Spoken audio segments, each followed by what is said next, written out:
Hi viewers, welcome back to my channel. இன்றைய வீடியோவில் நம்ம ஸ்பீக்கர்ஸுக்கு ப்ளஸ் மைனஸ் எப்படி கண்டுபிடிக்கிறதுங்கிறத பற்றி பார்க்க போகிறோம்.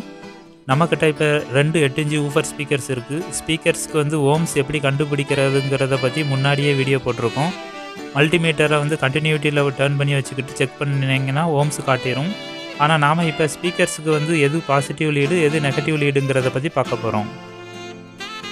புதுசாக ஒரு ஸ்பீக்கரோ ஊஃபர் ஸ்பீக்கரோ இல்லைனா சப் ஊஃபர் ஸ்பீக்கரோ வாங்கினீங்கன்னா அதில் உள்ள டெர்மினலில் வந்து ப்ளஸ் மைனஸ்ன்னு சொல்லி மார்க் பண்ணியிருப்பாங்க.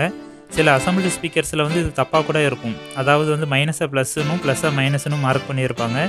ஸ்பீக்கர்ஸை வந்து அசம்பிளிங் பண்ணும்போது மேக்னெட்டை வந்து அப்சைட் டவுனாக வந்து ஒட்டிடுவாங்க.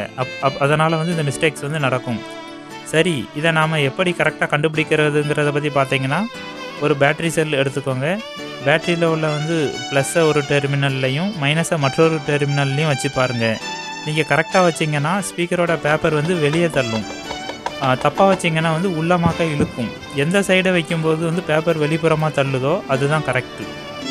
இப்போ பேட்டரியோட ப்ளஸ் வச்சுருக்க சைடில் வந்து அந்த ஒயர் ஸ்பீக்கர் வந்து ப்ளஸ்ஸு, பேட்டரியோட மைனஸ் வச்சுருப்பீங்களா அதுலேருந்து வரக்கூடிய ஒயரை வச்சுருக்கக்கூடிய டெர்மினல் வந்து மைனஸ்ன்னு எடுத்துக்கலாம். சரி, இப்போ நம்ம ப்ளஸ் மைனஸை மாற்றி கொடுத்தா ஸ்பீக்கர்ஸ் பாடாதா அப்படின்னு கேட்டிங்கன்னா கண்டிப்பாக பாடும். ஸ்பீக்கர்ஸ் டேமேஜ் ஆகிருமா அப்படின்னு கேட்டால் கண்டிப்பாக டேமேஜ் ஆகாது. இப்படி ப்ளஸ் மைனஸை மாற்றி கொடுக்குறதுனால என்ன ப்ராப்ளம் வரும்னு கேட்டிங்கன்னா, நீங்கள் ஒரு ஸ்பீக்கரை வந்து பாட வைக்கும்போது எப்படி கொடுத்தாலும் பரவாயில்ல, ஆனால் 2 ஸ்பீக்கரை பாட வைக்கும்போது கரெக்டாக தான் கொடுக்கணும்.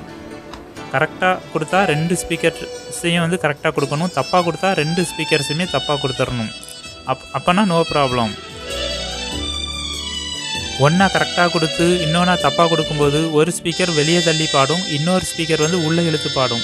இப்படி பாடிச்சுன்னா கண்டிப்பாக குவாலிட்டியும் போயிடும், பேஸ் எஃபெக்ட்டும் போயிடும்.